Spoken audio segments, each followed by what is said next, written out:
Il y a plusieurs documents qui sont sur le Drive, pardon, ça sonnait fort, hein, qui vont être utiles, oui, pendant la formation, mais aussi qu'on veut que vous gardiez si vous souhaitez réinvestir, évidemment, des éléments qui vont avoir été discutés puis travaillés dans le cadre de notre formation. Donc, pour ce qui est des présentations, je m'appelle Louis-Charles Patry, je suis enseignant d'éthique, de culture et citoyenneté québécoise et de philosophie au Centre de services scolaires des navigateurs depuis 2020. J'ai été formé à l'Université Laval, donc en univers social, développement personnel. J'ai terminé en 2019. Et j'ai complété aussi une formation de micro-programme en philosophie pour enfants à l'Université Laval que j'ai terminé en 2023. Je suis aussi co-responsable du colloque philo pour ados qu'on a eu le mois dernier à notre école, donc à l'école secondaire Les Aides-Chemins dans le centre de service. Et on a eu la chance justement de recevoir plusieurs écoles de d'autres centres de service. Donc, si jamais vous voyez, c'est quelque chose qui peut vous intéresser. Ça va faire plaisir de travailler avec vous là-dessus. Sébastien Hergeau, maîtrise en philosophie, bac en enseignement secondaire. Enseignant de CCQ et philosophie aussi avec Louis Charles dans la même école. On est au deuxième cycle, fondateur, co-responsable du colloque de philo pour ados. Je travaille depuis plusieurs années à la démocratisation du dialogue philosophique par différents projets, par des articles, par des formations dans des centres de services à l'université comme chargé d'enseignement et ainsi de suite. Alors, le but est vraiment de vous initier à cette approche-là du dialogue philosophique pour que vous voyez comment ça peut servir dans votre pratique, dans vos cours avec vous. Objectif de la formation, j'ai déjà commencé. Alors, vous permettre d'explorer les principes du dialogue philosophique, d'expérimenter une situation d'apprentissage philosophique. On n'expérimentera pas toute la situation, on va s'attarder vraiment aux portions de dialogue philosophique dans la situation d'apprentissage philosophique. Et troisième élément, on va réfléchir ensemble sur l'arrimage entre les pratiques de dialogue philo et le programme de CCQ, entre autres par les compétences.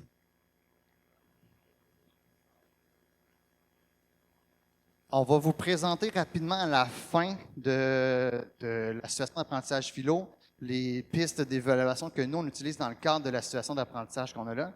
Puis on va avoir une période de questions à la fin, que si vous avez des questions supplémentaires sur l'évaluation, ça va nous faire plaisir de vous mélanger encore plus. Allons-y. Explorer les principes de dialogue philosophique. Il y a plusieurs principes, mais trois sur lesquels on veut s'attarder davantage aujourd'hui. Ce sont l'enseignement explicite de la pensée. Alors déjà plusieurs éléments dans le programme qui nous amènent à ça. Et la pédagogie du questionnement. On a eu un bel exemple ce matin avec la pratique d'enquête qui nous a été présentée par Étienne. Alors vous allez voir prendre des liens avec ce qu'on va vous présenter. Et la co-construction de sens et de validité. Commençons par une petite définition du dialogue philosophique. Qu'est-ce que le dialogue philosophique? À main levée ici, là, qui a déjà entendu parler du dialogue philosophique, que ce soit communauté de recherche philosophique, dialogue à visée philosophique et démocratique, ARCH, DVDP, l'approche CF. Fait que plusieurs personnes quand même, fait que vous ne serez pas trop dépaysés, c'est parfait. Alors, c'est quoi les dialogues philosophiques? On ne peut pas dire qu'il y a un dialogue philosophique, mais il y a plusieurs dialogues philosophiques. Alors, les dialogues philosophiques, c'est un ensemble de pratiques qui vont mettre en interaction des individus pour leur permettre de réfléchir ensemble sur différentes expériences ou idées afin de les comprendre, ces expériences et ces idées, les expliquer, les construire et les valider. Tout ça en développant leur esprit critique, créatif, prudent et réflexif. Attardons-nous à certains éléments de cette définition-là pour nous aider à bien comprendre les principes qui sont derrière. Premièrement, visée. Quelles sont les visées du dialogue philosophique? Deux visées qu'on peut sortir à partir de la définition que nous avons. Réfléchir ensemble sur différentes expériences, idées. Alors, qu'est-ce qu'on veut comme visée avec ça? On va être capable de comprendre, d'expliquer, de construire, de valider les expériences. Ça veut dire qu'on veut partir de l'expérience que nous avons, l'expérience commune, nos idées, pour être capable d'en faire du sens, d'être capable de comprendre ce qu'on fait avec ça. L'exemple de ce matin, avec Étienne, on prend les noms. Les noms, il y a quelque chose qui nous... intuitif dans ça, quelque chose qui nous dit, on en rit, on s'en moque. Mais maintenant, comment qu'on peut comprendre ça? Comment qu'on peut l'expliquer? Comment qu'on peut construire? Ou qu'on peut se faire une idée par rapport à ça? Alors, c'est vraiment ça l'idée du dialogue. À quoi ça nous sert? C'est la première visée. Deuxième visée, c'est vraiment l'idée de penser par et pour soi-même. On veut amener les participants à être capables de réfléchir par eux-mêmes, c'est-à-dire d'être autonomes dans leur pensée, d'être réflexifs, d'être responsables de leur pensée.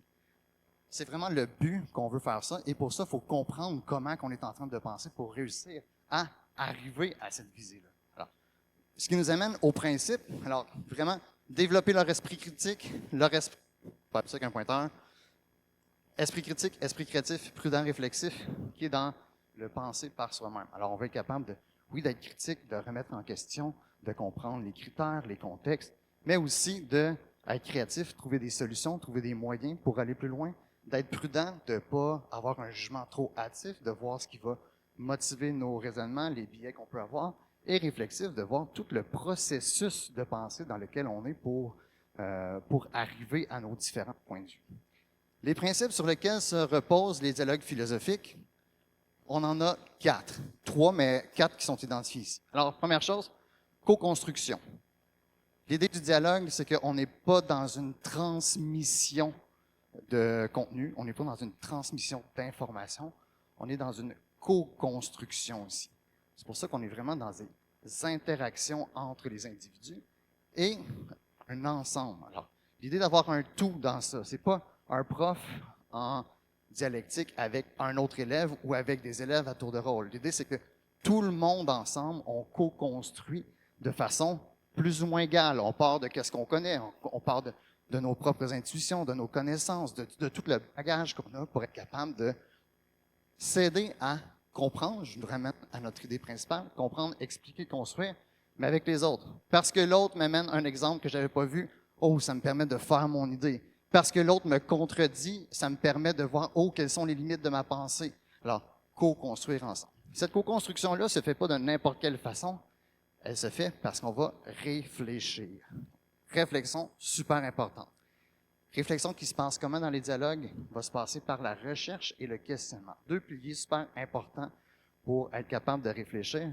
Être capable de réfléchir, il faut chercher. C'est pas prendre ce qui nous est donné là puis rester avec ça. Non, c'est aller plus loin que ce qui nous est donné. Et questionner, c'est-à-dire voir d'où ça vient, quelles vont être les conséquences ou jusqu'où on peut aller avec ça. Alors, l'idée de co-construire, de questionner, pardon. Et bien entendu, tout ça, c'est en développant leur esprit critique. Ici, développer l'esprit critique, on arrive sur l'autre pilier important. Pour être capable de développer son esprit critique ou pour être capable de bien penser, il faut savoir ce qu'on est en train de faire. Si on ne comprend pas ce qu'on est en train de faire, comme pour un sport, tu joues au hockey, parfait, c'est super le fun, tu t'amuses. Mais si tu veux t'améliorer, devenir bon dans ce que tu fais, ben tu vas peut-être avoir à réfléchir sur ce que tu fais. Oh, ma passe, quand je la fais, faut que je la fasse comme ça. Je ne me positionne pas comme il faut que je me positionne autrement pour y arriver. Même principe, quand on veut développer la pensée critique, la pensée créative, prudente et réflexive, il faut être capable de comprendre ce qu'on est en train de faire, voir qu'est-ce qu'on fait. Donc, un enseignement explicite, on ne va vraiment pas bien avec la présentation, mais enseignement explicite des différents outils de la pensée. On voit ici plusieurs outils de la pensée. Si vous, on ne les regardera pas, le but, c'est pas de les regarder, mais si on prend le temps de les regarder, vous allez voir que dans ces outils de la pensée-là, il y a plusieurs moyens pour appuyer un point de vue qui sont dans le programme de CCQ, qui sont là. Alors, que ce soit établir des critères, donner des exemples, des contre-exemples, comparer, distinguer, donner des raisons. Alors, tous ces éléments-là, ce sont des habiletés de pensée qu'on pourrait associer aux différents moyens pour appuyer un point de vue. Alors, je reviens. Le dernier élément, c'est le fonctionnement. Le fonctionnement d'un dialogue philo, ce qu'on va vous faire expérimenter tantôt les dialogues, c'est un peu différent de ce qu'on fait en classe parce que vous êtes à peu près 90 dans la salle. C'est pas vraiment possible de le faire, alors on va trafiquer un peu pour être capable de le faire, pour essayer de vous faire sentir un peu quand même comment ça fonctionne. Mais sachez que le dialogue philo, j'en ai nommé quelques dispositifs un peu plus tôt, ils peuvent être multiples. Okay? Tu peux avoir l'approche Sève de Frédéric Lenoir, où là, il va y avoir une pratique d'attention avant, on va travailler à partir d'un thème, on va développer le thème, et ainsi de suite. On peut avoir la communauté de recherche, où on va partir d'une question formulée par des élèves et sélectionnée par des élèves pour réfléchir ensemble par la délibération. Alors, il y a plusieurs formes qu'il peut y avoir, puis il y a plusieurs outils que vous pourrez consulter, qu'on a apportés en avant, que vous pourrez voir qu'il y a différentes façons d'intégrer. Nous, ce qu'on va faire, ce qu'on va vous présenter, c'est vraiment la situation d'apprentissage philosophique. Puis là, Louis-Charles va en parler, ça ne sera pas long, de cette situation-là. C'est une façon particulière d'intégrer la philo dans vos cours. Petite synthèse. Dialogue philo, la façon qu'on fonctionne, généralement, on est en cercle, on discute ensemble pour que chacun puisse se voir, pour établir les vrais contacts. Alors déjà là, on est placé de façon différente, en cercle, nous permettant d'avoir un enseignement explicite des outils de la pensée, nous permettant de nous questionner nous-mêmes et questionner les autres, et permettant de co-construire du sens et de la validité dans nos expériences et nos idées. Ça va? Alors, la première partie, c'est la partie théorique. Louis-Charles a dit, fais la partie plate, moi je vais faire la partie fun. C'est bon. Oui, fait que début de la partie, ben, on espère la partie qui va être la plus pertinente pour le réinvestissement dans la pratique, parce que nous, c'est une critique que nous-mêmes, on adressait à toutes sortes de conférences, des fois qu'on suit, qu'est-ce qu'on ressort avec ça. Donc, ce que je vous présente là, en fait, c'est une situation d'apprentissage que je fais en classe avec mes élèves, puis je l'ai faite pas plus tard que la semaine dernière. Donc, je suis capable de parler justement de cette situation-là, de savoir aussi c'est quoi les limites et surtout c'est quoi les façons de l'appliquer vraiment pour que ça marche. Donc, d'abord, par contre, il faut vous expliquer c'est quoi brièvement une situation d'apprentissage philo. En fait, on a défini cette séquence-là comme une séquence d'enseignement d'apprentissage qui va mettre en œuvre des dialogues philosophiques, donc l'ensemble des éléments dont on vous a parlé plus tôt, afin de permettre aux différentes pratiques didactiques qu'on utilise de rendre le développement de connaissances plus significatif et de développer l'esprit critique, créatif, réflexif et prudent des élèves. En gros, ce qu'on fait avec ça, c'est qu'on a deux grandes options.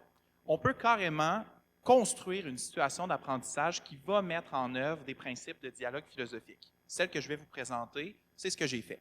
Par contre, on ne s'attend pas nécessairement à ce que tout le monde, à la fin de la formation, fasse la même chose que nous. On sait que c'est quand même du travail et que notre temps est limité. Donc, on peut aussi prendre des situations d'enseignement-apprentissage qu'on a déjà, mais y intégrer tout de même des éléments de dialogue philo. Donc, soit une discussion ou encore des éléments qui sont plus axés sur le développement d'une habileté de pensée. Il y a plein d'options qu'on peut prendre pour aller ajouter justement des éléments de philo dans nos cours et en même temps aussi s'arrimer davantage avec le programme CCQ qui a beaucoup d'éléments qu'on retrouve, nous, à l'intérieur des dialogues philo. Donc, la situation dont je vais vous parler, on l'a intitulée « Une école accessible pour tous » avec un point d'interrogation. On est dans CCQ 4e secondaire, thème justice et droit, plus spécifiquement le thème des accommodements raisonnables.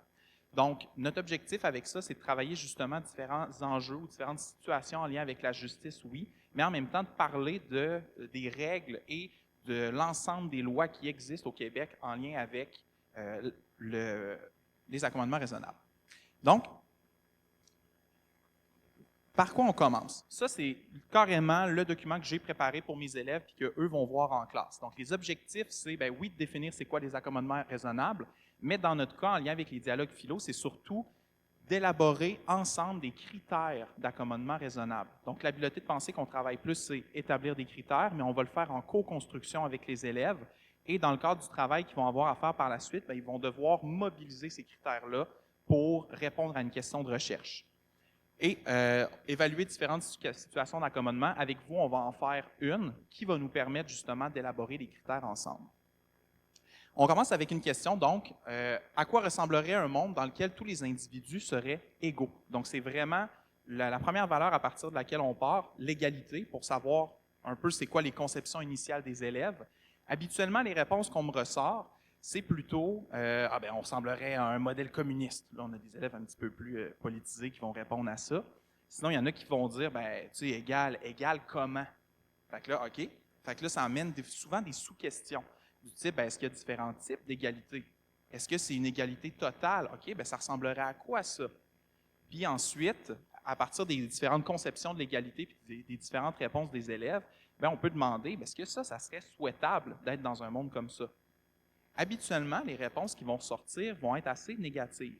Parce que les élèves vont souvent dire, oui, il peut y avoir des avantages, mais en même temps, il me semble, on perdrait beaucoup de choses. Il y en a qui parlaient, par exemple, de l'esprit d'ambition, si tout le monde était égal. Il y en a qui parleraient aussi de l'individualité, de la richesse des cultures différentes. Donc, il y avait tout cet aspect-là. Et dans les discussions, inévitablement, ressort la question de l'équité par rapport à l'égalité. Souvent, nos élèves vont avoir tendance à croire justement que l'équité, c'est préférable à l'égalité. Donc, on présente, je pense que tout le monde l'a vu, hein, cette petite illustration-là. Même les élèves y la revoient quasiment à chaque année, on dirait. Mais c'est quand même très parlant, puis ça nous amène à mieux comprendre les accommodements raisonnables parce qu'au final, on crée des inégalités pour atteindre l'égalité. Puis ça, avec la définition qu'on a dans la Charte canadienne des droits et libertés, des accommodements raisonnables, ben, c'est difficile parfois à comprendre. Donc, l'illustration aide quand même beaucoup.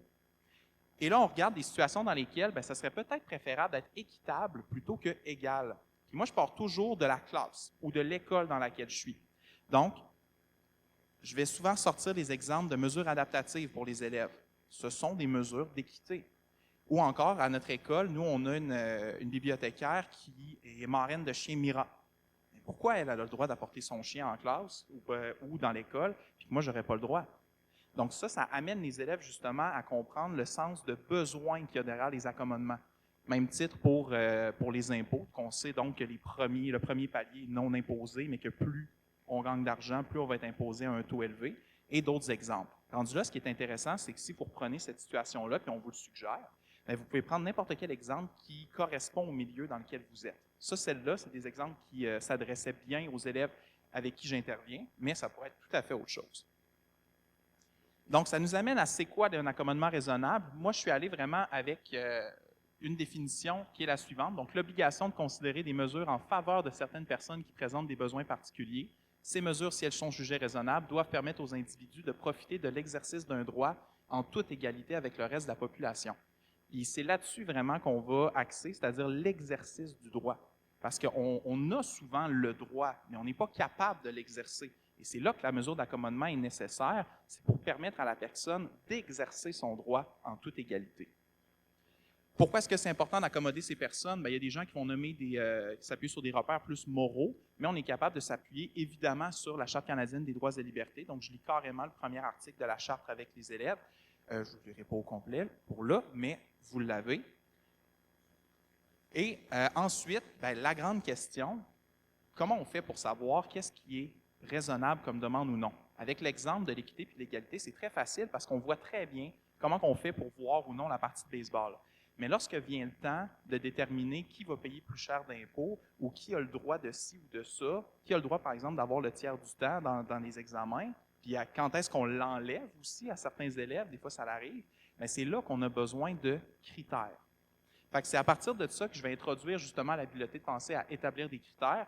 Là, ici, on est vraiment dans un enseignement explicite de la pensée. Parce qu'on veut que les élèves soient capables de mobiliser une habileté de façon consciente. Souvent, ils le font de façon intuitive, mais il n'y a aucune retombée si l'élève ne sait pas ce qu'il fait lorsqu'il le fait. Donc, l'idée, c'est vraiment de leur présenter c'est quoi un critère. Donc, dans ce cas-ci, une caractéristique qu'on utilise pour choisir, classifier, distinguer, comparer, évaluer, faire des choix. Dans notre contexte d'accommodement, ce sont finalement toutes les conditions nécessaires pour qu'une demande puisse être acceptée. Je me permets ici, Louis-Charles, tantôt j'en ai pas parlé, mais rapidement, quand on repense à l'enseignement explicite, s'il y en a qui sont plus ou moins à l'aise avec l'enseignement explicite, c'est l'idée de différentes étapes pour faire notre enseignement, pour prendre conscience de ce qui est fait. Premièrement, on présente le contenu, c'est ce que Louis-Charles est en train de faire. Alors, présentation des concepts. On va avoir un modelage ensuite pour aider les élèves à comprendre ce concept-là, une pratique autonome ou semi-dirigée, guidée qui va être accompagnée pour ensuite arriver dans vraiment une pratique autonome où on va avoir une infusion, un réinvestissement de ce qui va être fait dans ça. Fait que là, c'est ce qu'il est en train de vous présenter. Désolé. Merci, Seb. Donc, là, on sait qu'avec une présentation telle quelle des critères, ça peut être difficile pour un élève de dire « OK, mais là, c'est quoi un critère finalement? Moi, je ne comprends pas plus. » Donc, j'aime toujours utiliser l'exemple du cinéma. Ça tombait que moi, je le faisais dans la période des Oscars. Donc, on dit, mettons, c'est quoi un bon film? Comment ça, tel film a gagné le meilleur Oscar, l'Oscar du meilleur film? Puis il y en a qui disent, il était bon. OK. Là, ici, on n'est pas dans un critère, mais quand même, il y a un jugement qui est porté, puis on va être capable de le rattacher à des critères. Donc là, je prenais l'exemple, admettons, d'un meilleur acteur ou encore de la meilleure réalisation. Comment on fait pour savoir c'est quoi une meilleure réalisation? Donc, à partir de ça, c'est un exemple que les élèves comprennent un peu mieux, puis on est capable de le faire. On a travaillé aussi un exemple particulier avec les élèves, surtout ceux qui sont en secondaire 4, secondaire 5, qui peuvent commencer à zioter une première voiture. Donc, on les a demandé, c'est quoi pour vous, c'est quoi les caractéristiques que vous regardez lorsque vous achetez un char? Puis ça s'applique à l'ensemble des individus, je pense bien. Donc, là, on prenait des photos un peu loufoques pour travailler là-dessus, mais on se disait, est-ce que vous achèteriez ce char-là? Si oui, pourquoi? Sinon, pourquoi? Il y avait cette auto-là, celle-là. Annie Brocoli est ressortie d'ailleurs là-dedans, ça m'a rappelé des bons souvenirs. Et celle-là, qui n'est pratiquement pas une voiture, mais quand même. Ça amenait toujours 3 types de véhicules très différents, amenait des critères différents. Donc, ce que les élèves ressortaient beaucoup, c'était souvent fait sous forme de raison. C'est là l'enjeu aussi, c'est que ce qu'ils vont dire, ce ne sera pas nécessairement un critère, mais on doit le ramener à un critère. Fait que, par exemple, critère de prix. Mais l'élève ne dira pas « Ah, ben c'est parce que le prix est trop élevé ». Non, il va juste dire hey, « C'est cher. C'est trop cher, ce char-là. » Donc, ça, on pourrait dire que c'est une raison. Je ne l'achèterai pas parce qu'il est trop cher. Mais quand on ramène aux critères, on veut ramener vers quelque chose qui est plus objectif. Même chose avec l'utilité. J'ai une élève qui me disait sur la première auto, « Ben là, je ne suis même pas capable de transporter mes amis à des parties, ça ne marche pas, ça. » Fait que, utilité. Ici, ça ne répond pas à mon critère d'utilité. Il y en a qui disent, je veux regarder le kilométrage. Ça pourrait être un critère, mais de façon plus générale, ça pourrait être l'usage de l'auto ou encore le fait que c'est une auto usée ou encore c'est une auto qui est neuve. Beauté, souvent, évidemment, pour des jeunes de 16 ans, ça ressort souvent, mais bref, comprenez l'idée. Le défi là-dedans, c'est vraiment de passer de la raison aux critères. Fait que notre job, c'est de ramener à ça. Fait que souvent, je me promène entre des tables, ils vont dire leur raison, puis je dis, OK, ça c'est ta raison, mais c'est quoi le critère? Comment qu'on fait pour ramener ça à quelque chose de plus général qu'on peut ensuite transférer dans d'autres situations? Puis une fois qu'ils comprennent, ça va bien, mais cet exemple-là est vraiment très pertinent pour y arriver. Donc, quels devraient être les critères d'accommodement raisonnable? Ce que j'ai remarqué lorsque je le faisais avec les élèves, c'est qu'il y avait de la misère à transposer l'exemple de l'auto à des situations plus complexes comme celle de l'accommodement. Donc, on est parti de 2 critères qui nous viennent de la Commission des droits de la personne et de la jeunesse. Les 2 critères, en fait, il y en a plus que ça, mais on s'était dit qu'on allait partir avec 2 pour lancer les élèves. Donc, le premier, coût de l'accommodement. Donc, est-ce que littéralement, ça coûte cher pour faire cet accommodement-là au point où est-ce qu'on devrait passer par-dessus les droits d'une personne? Et le deuxième, impact sur les droits des autres. Est-ce qu'en donnant ce droit-là, je brime d'autres personnes dans leurs droits fondamentaux? Normalement, si la réponse est négative dans les deux, c'est-à-dire qu'il n'y a pas beaucoup de coûts et qu'il n'y a pas d'impact sur les droits des autres, on devrait permettre l'accommodement. Donc, la première expérimentation qu'on va vous faire, c'est une expérimentation sur les critères, exactement comme ce que nos élèves ont fait. Donc, on va vous placer en sous-groupe. Je suppose que les tables ou plusieurs tables, ça pourrait faire le travail. Et vous allez avoir ensemble à évaluer une situation d'accommodement raisonnable. Vous allez devoir dire, selon vous, est-ce que l'accommodement qui est demandé est raisonnable ou non? Vous allez devoir vous appuyer, premièrement, sur les 2 critères qu'on vient de vous nommer, à savoir le coût et les impacts sur les droits des autres. Mais vous allez aussi avoir à formuler 2 autres critères par vous-même pour savoir si c'est raisonnable. Donc, la mise en situation qu'on vous demande de travailler est la suivante, qui vient aussi de la Commission des droits de la personne et de la jeunesse. Un centre de la petite enfance, CPE, adapte son menu pour tenir compte des restrictions alimentaires d'une personne qui est intolérante au gluten. Est-ce que cet accommodement-là devrait être permis ou alors interdit dans un centre de la petite enfance? Donc, je vous rappelle les critères. Premier, le coût. Deuxième, impact sur les droits des autres, dans ce cas-ci, les autres enfants qui sont dans le CPE. Et on essaie de formuler 2 autres critères pour avoir une décision la plus éclairée possible.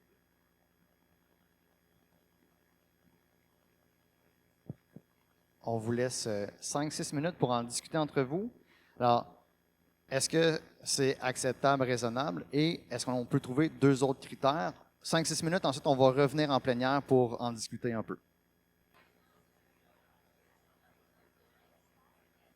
Dans plusieurs équipes dans lesquelles j'ai circulé, on me posait la question, est-ce que l'adaptation, le menu va être changé seulement pour l'enfant qui a des problèmes de gluten ou c'est pour tous les enfants? Alors, vous voyez, déjà, juste dans la compréhension de l'accommodement raisonnable, on a déjà des enjeux différents ici. L'enjeu, est-ce que c'est tous les enfants ou juste un enfant? Ça va nous amener à réfléchir sur des critères différents, assurément. Si on dit que c'est juste pour un enfant, les critères qu'on va mettre en place vont être différents que c'est pour tous les enfants.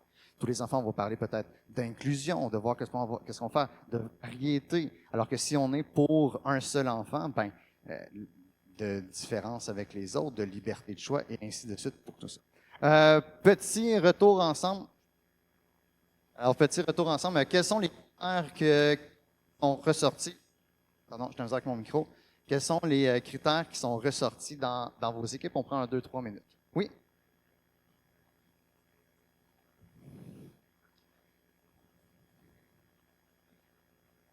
Qu'est-ce que ça change, le degré d'intolérance? Fait que ça veut dire que s'il est juste un petit peu intolérant, on l'accepte. S'il est beaucoup intolérant, on ne l'accepte pas? Oui, ben c'est ça, je veux dire. Excusez, pardon, j'ai inversé. OK?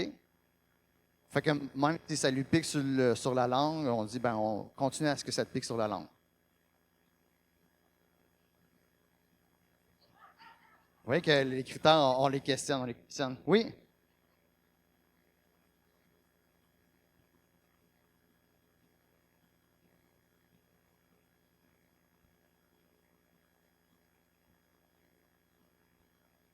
Parce que sans gluten, c'est pas bon, c'est ça?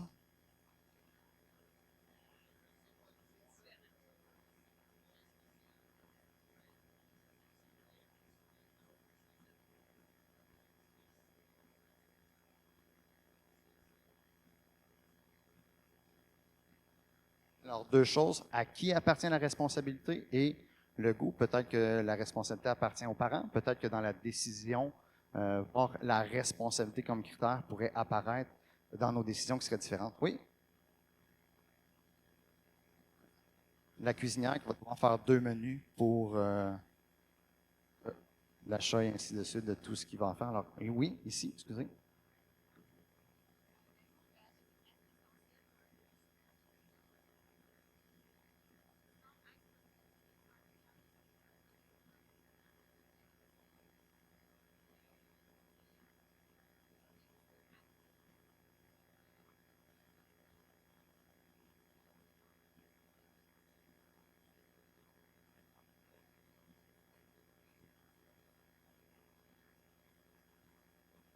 Merci.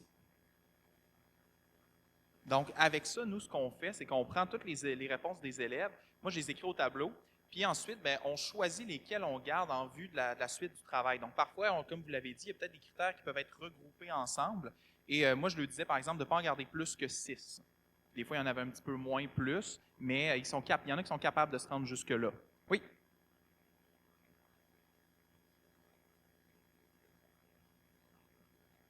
En fait, non, parce que selon l'approche qu'on va avoir, il y a des critères différents qui vont pouvoir ressortir. Puis ça va être une richesse parce que la qualité de nos critères, justement, c'est le fait qu'ils vont pouvoir s'adapter à différentes situations.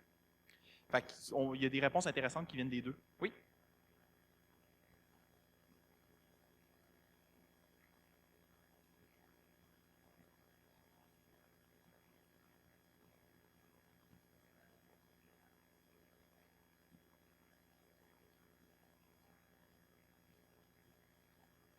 Moi, côté exemple, je me dis que ça peut tout à fait se valoir. Rendu là, c'est ça qui est le fun aussi, c'est qu'on peut l'adapter en fonction du niveau, en fonction du milieu, en fonction de toutes sortes de choses. Nous, c'est parce qu'effectivement, dans notre contexte scolaire, il y a des jeunes justement qui vivent avec cette intolérance-là, donc ils sont capables de bien le voir. Mais oui, vous pouvez tout à fait adapter. Rendu là, nous autres, notre objectif, c'est juste que la situation d'accommodement stimule la recherche de critères. C'est ça l'objectif. Ensuite, avec ça, on présente aux élèves, là, ça, vous l'avez dans votre document qui vous a été partagé via le Google Doc. Ça, tu peux pas tout de suite. On va les voir après. Ah, OK, c'est bon, merci. Donc, l'école accessible à tous, en fait, nous autres, on travaille sur une mise en situation particulière que peut-être certains d'entre vous vivez aussi, celle de l'ajout de modules temporaires à notre école. Donc, nous, c'est un enjeu, et même c'est un enjeu réel parce que actuellement, euh, il n'y a qu'un seul des deux étages du module qui est accessible aux personnes à mobilité réduite. Même fort probablement que c'est à cause qu'on a fait notre travail qu'ils se sont mis à penser à ça. Parce qu'autrement, il n'y avait même pas de plan prévu pour permettre aux personnes à mobilité réduite d'entrer dans des modules d'école. Et on nous dit que c'est 5 ans. Il y en a qui pourraient me dire, ouais, mais là, dans 5 ans, ça ne marchera plus ça.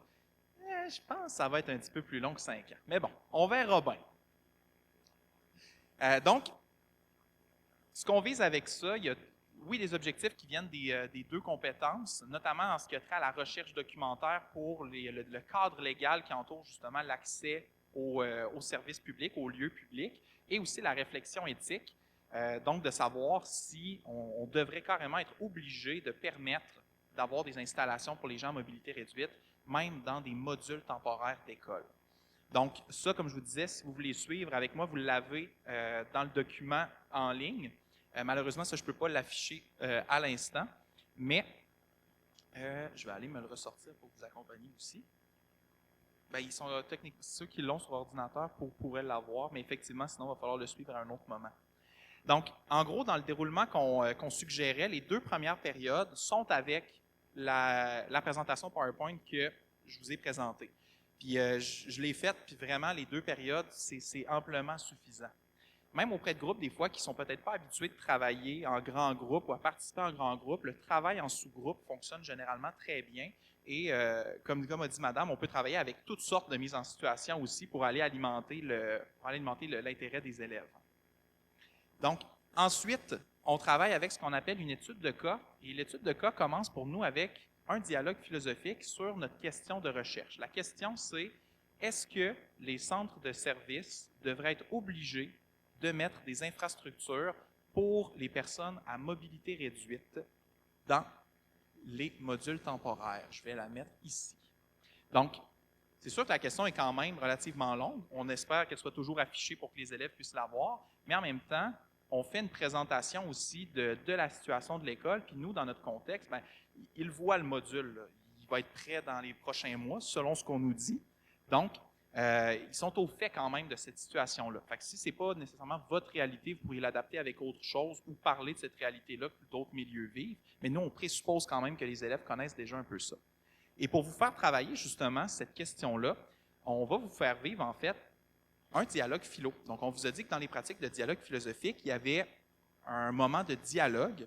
Et pour ce dialogue-là, on va avoir besoin de 2 types de personnes. De gens qui vont se prêter au jeu et qui vont vouloir participer à la discussion en répondant directement à la question, et d'autres qui vont avoir le rôle d'observateur. Un observateur, donc, c'est quelqu'un qui se tient un peu à distance de la discussion, qui normalement n'intervient pas, à moins qu'il en ressente le besoin, et qui a pour responsabilité de prendre note de ce qui se produit pendant la discussion. Ça peut se faire directement sur les interventions. J'ai remarqué que quelqu'un a dit cela ou dit cela. Si vous êtes à l'aise aussi avec les habiletés de pensée, bien, vous pouvez carrément repérer des habiletés de pensée qui ont été mobilisées par les participants. Dont les critères. Oui. Et sinon, bien, vous avez le droit aussi, moi je me plais à faire ça avec mes élèves, mais différentes conduites chez les participants. Par exemple, j'ai des élèves qui regardent bien, combien de fois est-ce que ce sont des gars ou des filles qui s'expriment dans la classe. Puis selon le type de discussion, il y a des réponses qui sont différentes puis qui peuvent amener des nouvelles discussions. Ou encore, dans quel sens vont les échanges? Il y a des gens, par exemple, qui vont faire un grand cercle de discussion puis qui vont tracer des lignes en fonction de qui parle à qui pour voir justement comment se produisent les échanges. Donc après ça, moi j'appelle ça des observations mystères. Ils n'en font pas tout le temps, mais quand ils en font, ça donne toujours quelque chose de vraiment intéressant puis ça nous aide à réfléchir aussi là-dessus. Donc, pour les participants. Alors, pour les participants, peut-être. Est-ce qu'il y en a qui ont envie de jouer le jeu puis de vraiment réfléchir et discuter sur la question qui est présentée là? 3, 4. Parfait. Alors, peut-être ce qu'on peut vous demander, c'est plus de vous rapprocher vers le centre, ceux qui vont discuter pour qu'on puisse passer plus facilement le micro. S'il y en a d'autres qui veulent intervenir pendant la discussion, vous pouvez aussi intervenir pour agrémenter, pousser la réflexion, co-construire les éléments qu'on va avoir ensemble. On va faire ça une dizaine de minutes. L'idée, c'est vraiment de vous voir un peu comment l'enseignant peut animer un dialogue philosophique, quelles sont les questions de relance. On vous a parlé de la pédagogie du questionnement. Alors, Louis-Charles va animer la discussion pour qu'on puisse le faire.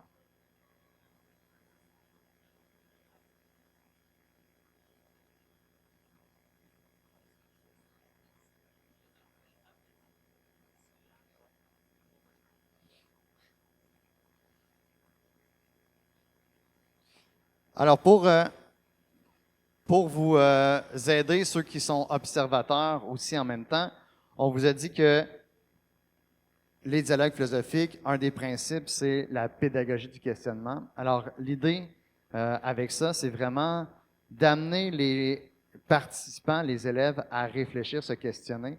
Il y a un de mes amis et collègues, Mathieu Gagnon, qui dit « Ce qu'on veut, c'est éveiller par des questions plutôt que d'endormir avec des réponses. » Alors, c'est vraiment ça l'idée qui est derrière. On questionne pour éveiller, pour susciter, pour engager. Et ce que vous voyez qui est projeté, vous l'avez aussi dans vos documents, c'est une carte de questions que nous avons préparée pour nous aider ou vous aider à animer un dialogue philosophique. Alors, si on prend la question de départ que nous avions, on est capable de voir 4 grands blocs importants à répondre pour être capable de répondre à la question. Et on a fait des sous-questions qui nous amènent à faire réfléchir les participants. Alors là, on n'est plus dans, quand on se prépare pour un dialogue philo, on n'est plus à se préparer, ben c'est quoi le contenu que je dois passer, mais c'est plus quelles sont les questions que je dois poser. Alors, on est vraiment dans une préparation qui nous amène à préparer le questionnement pour amener vers différents éléments. Alors, nous avons tout notre contenu, notre bagage, nos éléments qu'on veut aborder, et on le transpose dans des questions pour aider les participants à faire ça. Alors, Louis-Charles, je te laisse animer et je vous donne le micro pour discuter entre vous.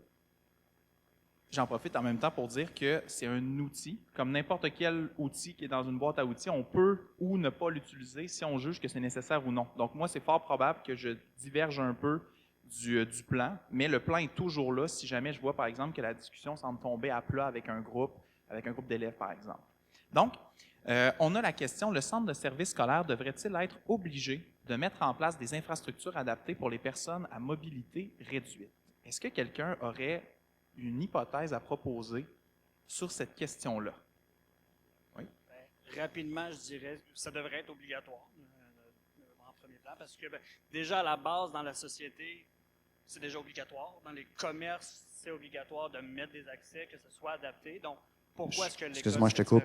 Louis-Charles, on oublie une partie. On vous demanderait avant, s'il vous plaît, chacun personnellement prenez 1 minute pour répondre à la question avant qu'on fasse la discussion. Fait que prenez 1 petite minute pour répondre à la question. Qu'est-ce que vous en pensez pour ça?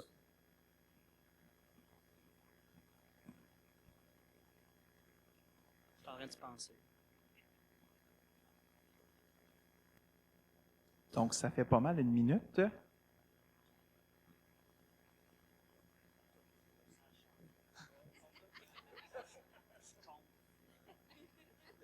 Je vous rappelle que même si vous n'êtes pas participant à la discussion, vous avez quand même le droit de lever la main si vous souhaitez faire une intervention ou simplement, justement, d'observer certaines pratiques, soit de la personne qui anime ou encore des personnes qui participent.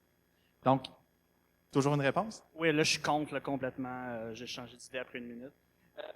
Comme je disais tantôt, j'étais pour le fait que ça soit obligatoire. Comme je disais, dans la société en général, on est déjà obligé. Il y a des lois qui sont faites pour ça. Pour adapter les commerces, les restaurants, pour avoir des accès, qu'il y a des places pour les gens qui sont à mobilité réduite. Pourquoi est-ce que l'école serait différente? Et qu'est-ce qui fait en sorte que l'école devrait avoir une loi qui est différente alors qu'un peu partout dans la société, c'était déjà des mœurs qui sont établies d'avoir justement ces infrastructures-là qui sont adaptées pour tous les citoyens, que ce soit avec un handicap ou sans handicap. L'école ne devrait pas être une exception. Merci. Puis pourquoi est-ce qu'on devrait accommoder ces personnes-là en situation de handicap ou les personnes qui feraient une demande d'accommodement?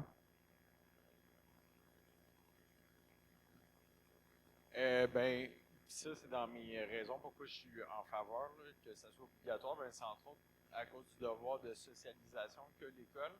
Fait que selon moi, en permettant l'accès à tous les élèves d'avoir accès aux modules de jeu, ça permet une socialisation qui est équitable pour tout le monde. Fait que c'est pour ça que ça serait bénéfique selon moi. Puis est-ce qu'il pourrait y avoir d'autres raisons pourquoi ça devrait être obligatoire? Ou pourquoi on devrait accommoder ces personnes-là? Oui? Oui. Je trouve qu'il faut être bienveillant envers tous et respecter la dignité humaine. Donc, pour moi, ça va de soi que même j'étais comme un peu embêtée de dire obligation, parce que je trouve que c'est comme si ça va pas de soi qu'on respecte la dignité humaine, fait qu'il faut l'obliger. Fait que je trouve ça un peu bizarre, mais moi, j'irais plus dans cet aspect-là du respect de la dignité humaine, puis que donner le droit je vais faire du pouce sur ce qui a été dit aussi, là. Le devoir de socialisation à l'école, ben, permettre à chacun là, de prendre sa place, on va dire ça comme ça. Juste une question de clarification ici. Qu'est-ce que des modules temporaires? On n'est pas sûr de savoir de quoi vous parlez. Alors, pour expliquer, module temporaire, notre école est en débordement. Alors, trop de monde. Alors, ce qu'on décide de faire, c'est de construire comme une école adjacente, comme des conteneurs, des roulottes. Non, c'est pas des modules de jeu, c'est des modules dans lesquels il y a 8 classes, ou des classes, pour ça. Ben, nous, dans notre école, avec les modules temporaires, tu as simplement classe. L'école est capable de donner des services à des personnes à mobilité réduite. Est-ce que, là, avec la classe de l'école, est-ce qu'elle a besoin à ce moment-là que ces modules temporaires soient accessibles? En fait, dans notre contexte, c'est que ça pourrait être accessible non accessible si c'est vraiment à l'extérieur de l'école puis qu'il n'y a pas, par exemple, ne serait-ce de rampe pour entrer. Puis dans notre contexte aussi, c'est le fait que c'est sur 2 étages. Mais je suis d'accord que si c'est sur un étage qu'il y a une rampe, ben là, le dilemme est un peu moins présent. Là. Ça, c'est certain. Mais même s'il y a un 2e étage, s'il y a une partie de l'école, il y a tout le reste de l'école qui est quand même accessible. Donc, il pourrait y avoir moyen pour que les cours de cet élève-là se donnent à des endroits dans l'école qui sont accessibles à tous, y compris à une personne à mobilité réduite. Donc, que cette personne-là n'ait pas les cours dans les modulaires où, justement, c'est plus difficile d'accès. C'est une proposition intéressante.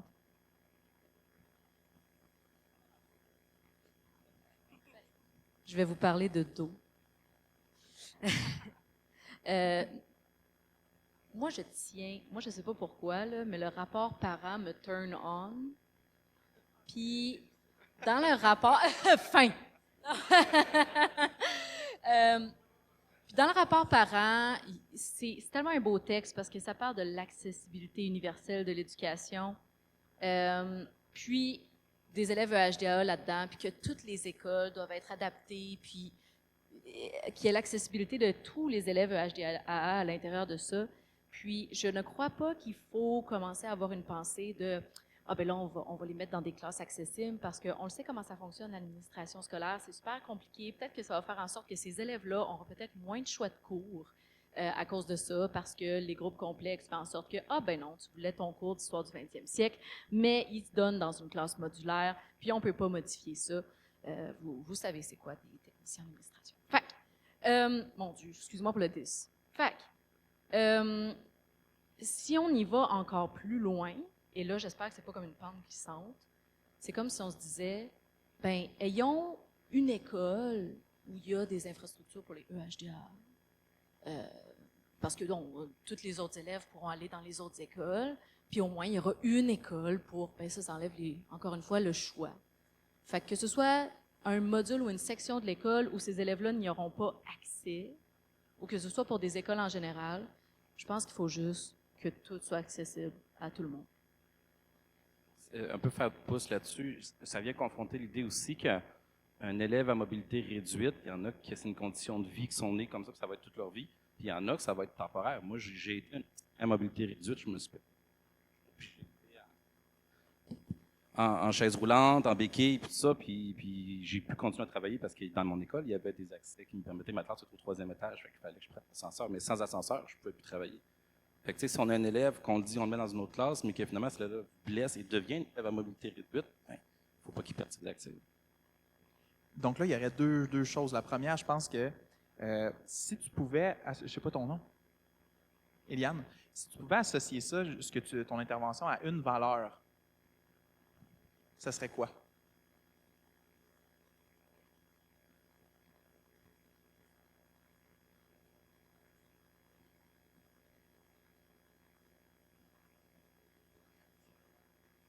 Peut-être.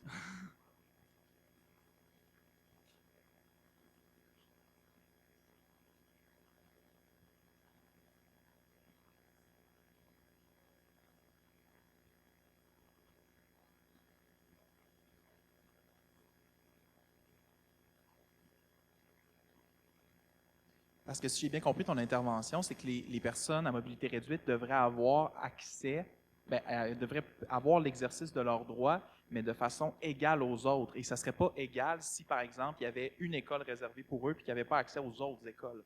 Donc, si on pousse plus loin, la conséquence, ce serait probablement que, selon toi, peut-être toutes les écoles devraient avoir des installations mobilité réduite pour accueillir. OK, c'est bon.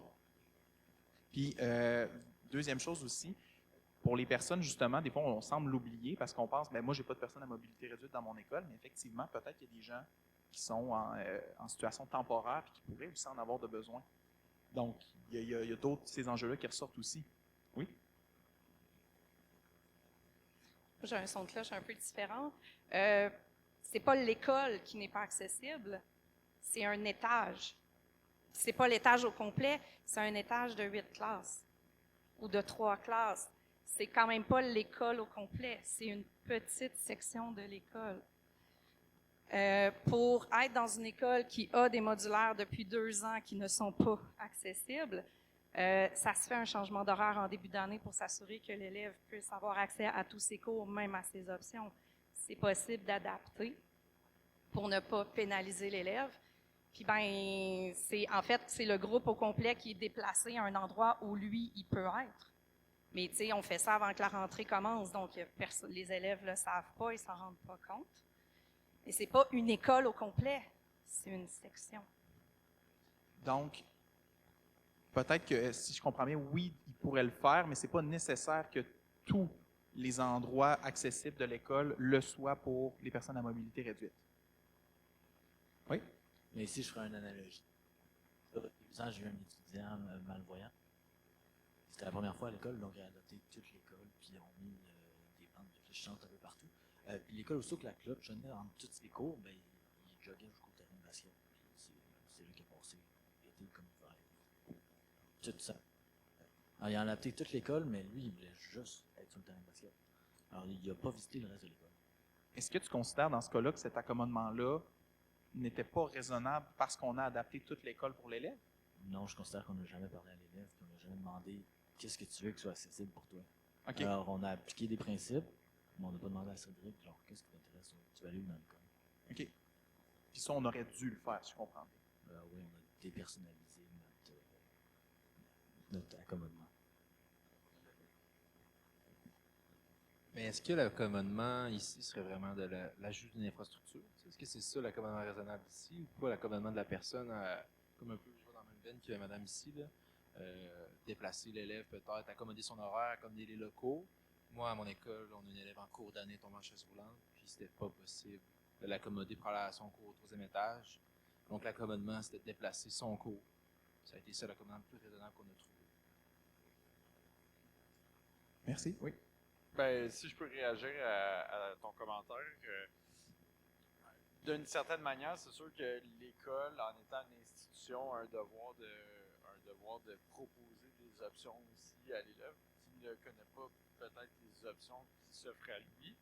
Puis, dans la même longueur, dans la même lignée d'idées, moi, je pense qu'il y a un certain devoir de proactivité par rapport à l'adaptation, mais là, c'est sûr que à un moment donné, c'est difficile d'adapter à chacune des situations d'un élève sourd, un élève aveugle, tout ça. Fait qu'il y a peut-être des choix à faire pour limiter l'impact financier que ça peut avoir d'une adaptation complète d'une école.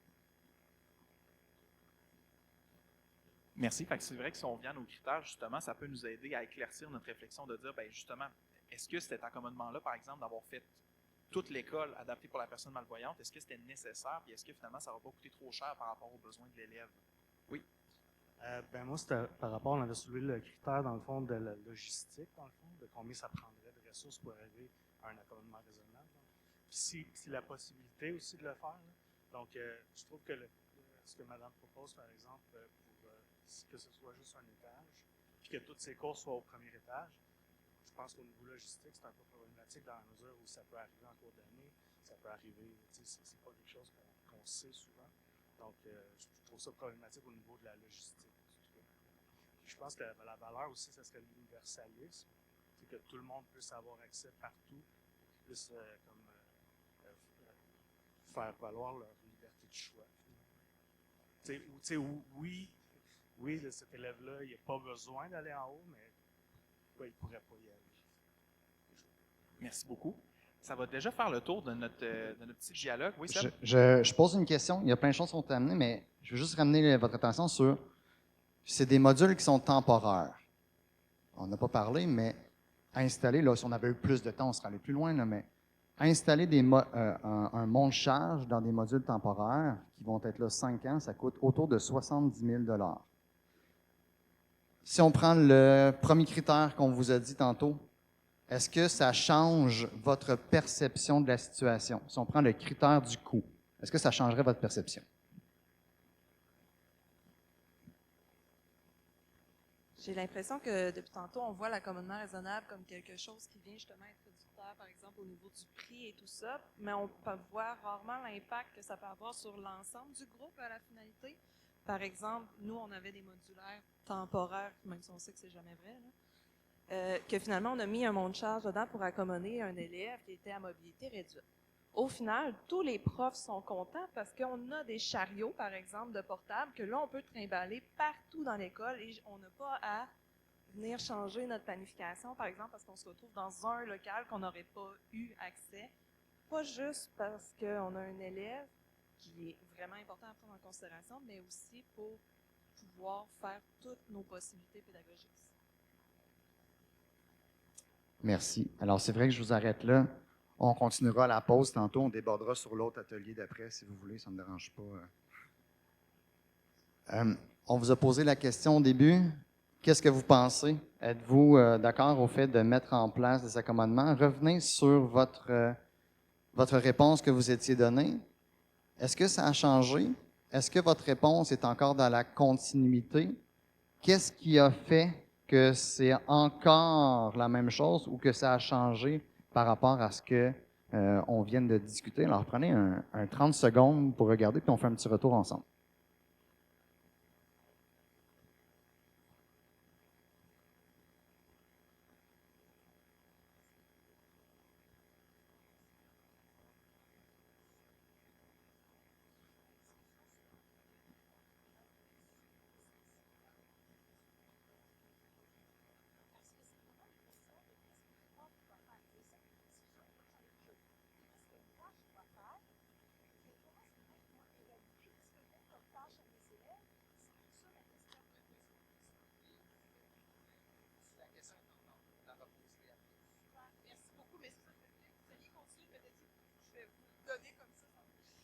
Alors, dans la question de départ, vous avez marqué, est-ce qu'il y en a, à main levée, est-ce qu'il y en a qui ont gardé leur idée? Okay. Est-ce qu'il y en a qui ont changé d'idée? Êtes-vous capable d'identifier des éléments qui ont permis soit de garder votre idée ou de changer d'idée?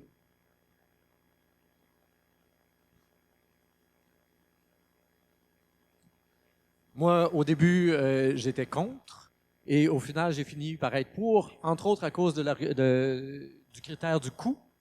70 000 $ sur 5 ans et éventuellement plus longtemps. Au final, c'est pas cher. Puis c'est le genre de truc que tu es mieux de faire dès le début. Parce que si tu as le goût de faire 3 ans plus tard, ça va coûter pas mal plus cher que ça, d'adapter quelque chose qui existe déjà. Fait que si c'est en construction, fait qu'au final, le coût était plus raisonnable que ce que moi, je m'étais imaginé après ma barre. Puis le coût, moi, je l'imaginais à 200 000 300 000 déjà à la base. Quand tu as dit 70 000, j'ai fait OK, c'est correct. Et la dernière intervention aussi, qui fait en sorte que tout à coup, il y a une démocratisation aussi de ce qui est installé. Donc, ça permet aussi c'est ça, une utilisation plus large qui est intéressante pour tout le monde. Quelqu'un qui a gardé la même idée, peut-être? Yes. Moi, en fait, j'étais pour le fait d'adapter pour une personne en situation de handicap.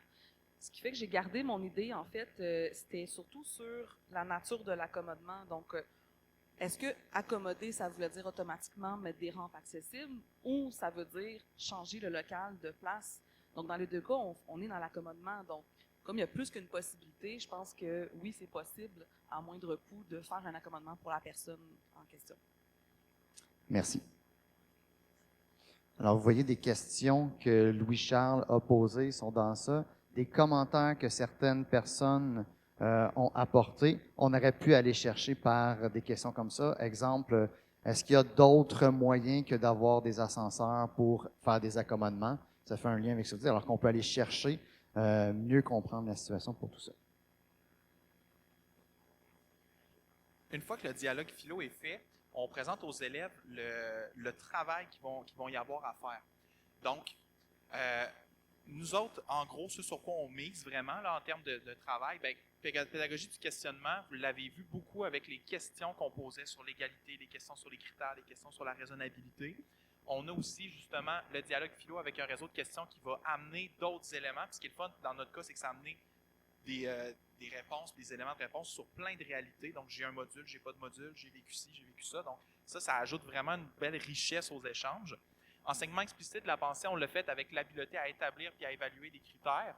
Et ça, c'est la dernière chose que je vais vous présenter, comment on l'évalue.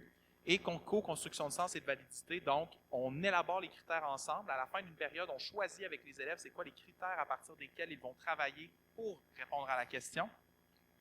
Co-construction des points de vue, nous, on avait vu ce travail-là comme étant fait en équipe. Donc, les élèves, ensemble, vont construire un point de vue pour répondre.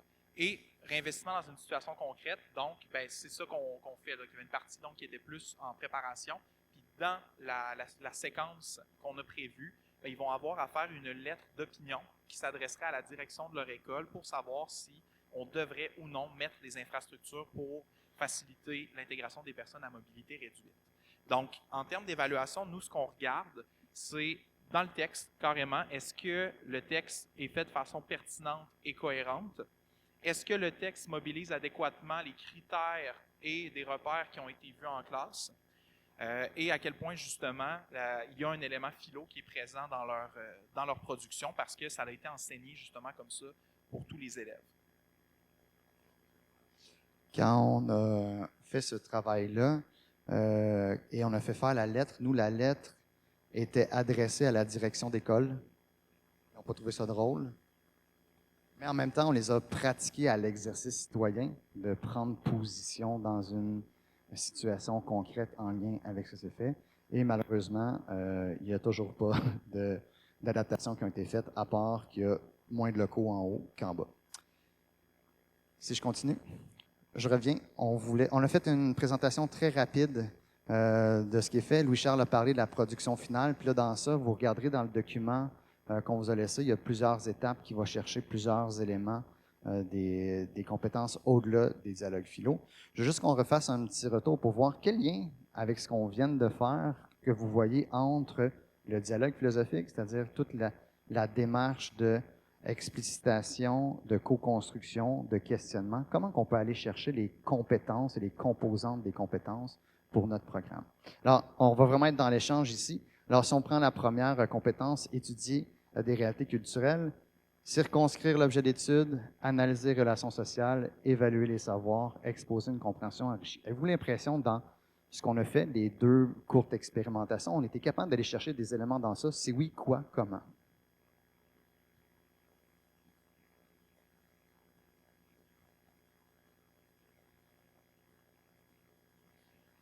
Je vois clairement circonscrire l'objet d'étude. On est dans mobiliser les concepts pertinents du fait qu'il fallait définir ce que c'était un accommodement raisonnable. On recueille des informations aussi qui sont primaires, vu que c'est l'opinion des gens. Puis je pense qu'on est aussi un peu dans l'analyse des relations sociales, vu qu'on voit là comment les gens pourraient réagir à ça. Merci. On pourrait parler aussi d'évaluation des savoirs parce que si on a à juger si le critère est un bon critère ou n'est pas un bon critère, il me semble qu'on est rendu là dans l'évaluation du savoir. Est-ce que l'information dont on dispose pour prendre une décision est une information fiable et suffisante là, pour prendre la décision? Probablement qu'on peut faire le tour des questions. C'est ça qui est. Alors, on a déjà vu deux. D'autres?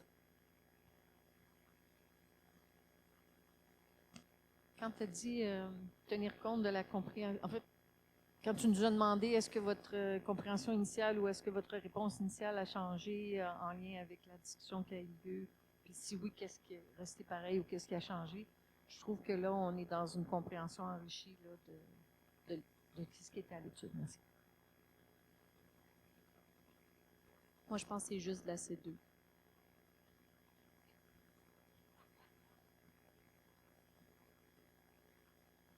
OK. C'est toute la C2. Fac. Hey, c'est chiant, ça, de changer ça, puis me laisser le micro.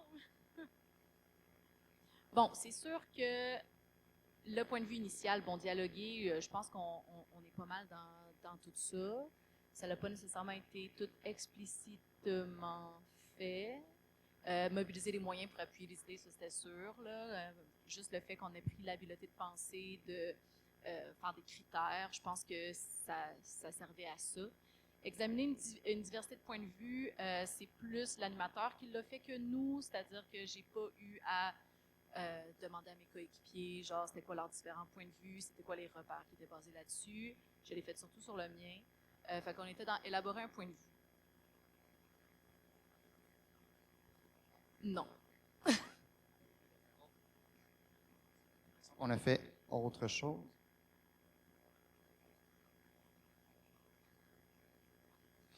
Si on prend, alors, si on les reprend ici, je prends une page du Géniali qui nous est proposée par le ministère. Si on regarde les différents éléments, alors, on l'a fait très rapidement, mais plusieurs éléments ont été faits dans ça. Est-ce qu'on a circonscrit l'objet d'étude, même si on n'a pas été très loin, mais on a quand même essayé de comprendre la situation. C'est quoi les causes, les conséquences, de voir qu'est-ce qui se passe par rapport à ça.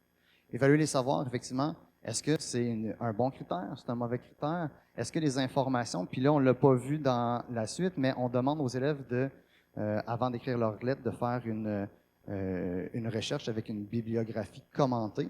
L'idée de faire la discussion philo en premier, ça leur permet déjà de voir bien, quelles sont les différentes pistes que je dois explorer pour être capable de bien répondre. Donc, j'ai peut-être besoin d'informations sur bien, combien ça coûte, quelles sont les lois en question, et ainsi de suite. Alors, ça nous force à aller voir quelles sont les bonnes informations qu'on peut utiliser.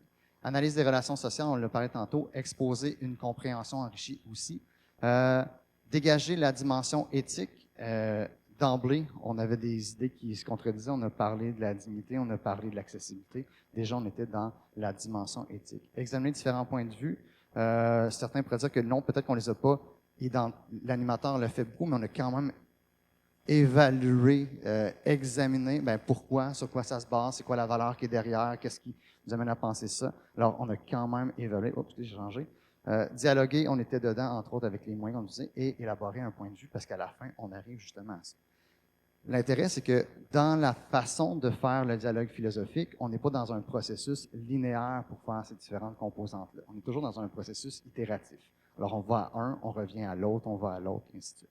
C'est un des intérêts, entre autres, on est habitué souvent de travailler avec une démarche éthique qui, là, nous fait point 1, point 2, point 3, qu'est-ce qu'on doit faire, alors que le dialogue philo est plus organique dans la façon, dans la construction des idées. Alors, c'est un intérêt qu'on peut avoir avec ça. Le temps passe rapidement. Je ne le présenterai pas, mais vous avez dans les documents un tableau qui montre l'arrimage, oui, avec les compétences, mais aussi avec les contenus, avec les visées et ainsi de suite entre le dialogue philo et le programme de CCQ. Maintenant, est-ce que c'est quelque chose qui est possible dans vos classes? On prend 2-3 minutes pour voir si pour vous, c'est quelque chose qui est réaliste dans vos classes. Soit, évidemment, la situation ou certains des éléments qu'on a fait ensemble, donc sans nécessairement que ce soit l'ensemble de l'œuvre.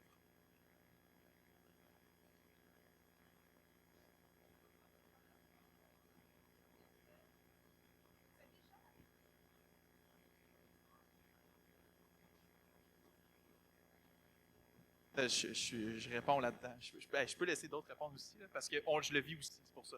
On va laisser des gens répondre.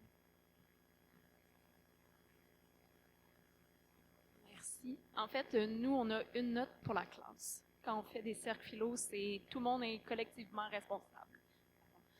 Collectivement responsable, donc ils sont 36 à vouloir la meilleure note possible. Donc, ils sont 36 à se faire comme let's go. Il faut qu'on parle, il faut qu'on se pose des questions, il faut qu'on se relance. Et c'est très efficace.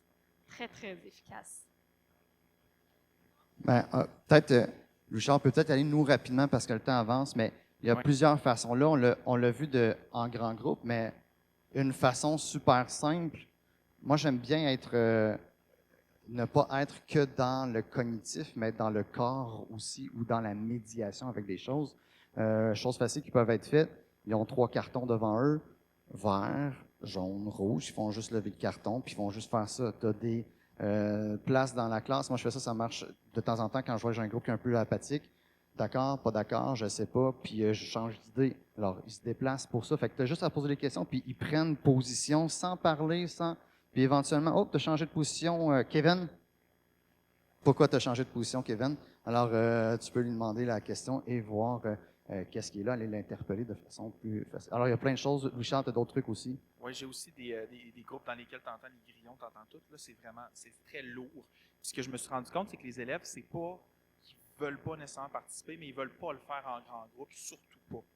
Donc, ce qui me surprenait, moi, c'est que quand je les lançais en exercice, ils répondaient à mes questions que j'avais posées en début de période. Puis j'étais comme, ça ne te tentait pas de le dire devant tout le monde? Puis, ben non, voyons, monsieur, j'aurais pas fait ça. Donc, le sous-groupe, moi, je trouve que c'est vraiment, vraiment une bonne façon de faire, exactement comme on a fait avec vous au début. On ne sera jamais capable de s'assurer que nos élèves parlent du sujet qu'on leur a posé, mais au moins, le moment qu'on est avec eux autres et qu'on discute avec eux autres, ben là, on le sait qu'ils le font, au moins tout avoir ressorti avec un petit quelque chose.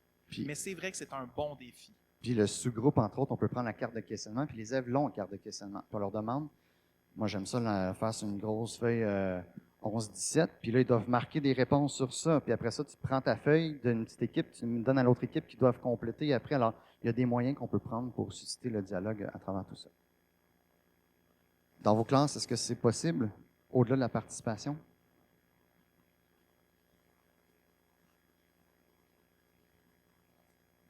Une chose qui me vient à l'idée vite, c'est quand on a des observateurs, on peut leur donner le rôle de redire en ces mots ce qu'il a entendu de ce qui venait d'être dit à des moments où tu l'interpelles. Puis ça fait qu'il ne va pas prendre sa parole, il va juste reformuler.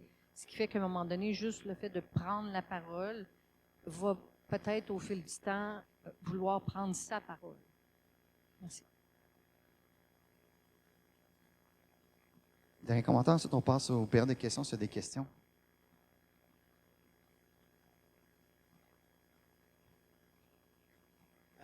Dans le deuxième scénario qu'on a utilisé, où il y avait un groupe de personnes qui discutent, les autres observent, est-ce que la formule demande pourrait aller avec le fait de donner aux personnes qui observent une mission spécifique, là, de dire on te demande d'observer cet aspect-là de la discussion plutôt qu'un autre, justement, pour aller plus en profondeur? Moi, ce que je fais avec mes élèves, c'est que je demande toujours puisqu'ils sont habitués au processus, mais de choisir une habileté qui va être mobilisée avec notre dialogue. Si ce n'est pas possible dans votre contexte, on peut en nommer une. Ce qui est important dans ce cas-là, c'est de l'expliciter, cette habileté-là. Donc, dire, par exemple, on va travailler sur la question, est-il toujours juste d'aider nos amis, peu importe la situation? Bien, là, on pourrait dire, à partir de ça, on va travailler avec l'habileté à donner des exemples. Donc, aujourd'hui, tout le monde, je veux que vous donniez des exemples. Fait que les participants le font, puis les observateurs, eux, doivent repérer cette habileté-là. Ça peut être comme ça. Puis on peut aussi donner des rôles à l'extérieur des observateurs. Moi, je n'utilise pas d'observateurs. Je suis chanceux, ils sont en secondaire 4-5. Moi, je veux les faire travailler à la fois la métacognition et la prise de position, qu'ils soient capables de faire les deux en même temps. Et on peut leur donner des rôles aussi à faire. Alors, ça veut dire que, exemple, au début de la période, ils ont un carton, puis moi, aujourd'hui, contre-exemple, je dois réussir à donner un contre-exemple pendant la discussion. Alors, je pourrais faire ça, là, un rôle que je peux avoir. Ou je peux avoir quelqu'un qui, lui, va avoir à reformuler de façon claire. Je dis, bien, aujourd'hui, c'est Stéphanie qui va faire la reformulation. Fait qu'on arrête au 5-10, puis là, on a Stéphanie qui fait la reformulation. Fait que on peut utiliser d'autres approches aussi ou d'autres méthodes, comme justement, ça, c'est inspiré de la DVDP, qui donne systématiquement dans des dialogues philo des rôles aux participants pour systématiser tout ça. D'autres questions?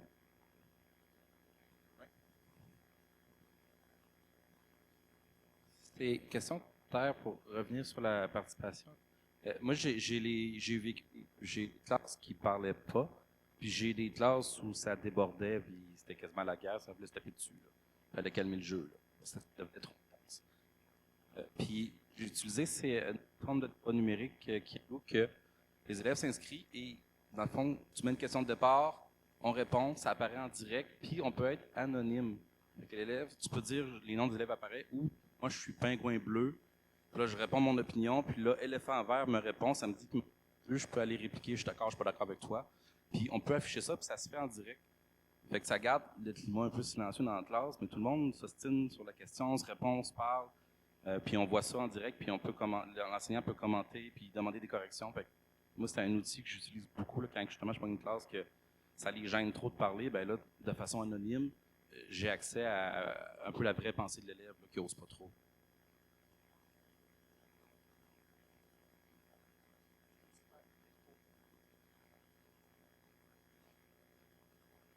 Est-ce que tu peux nous répéter le nom de l'application que tu as utilisée?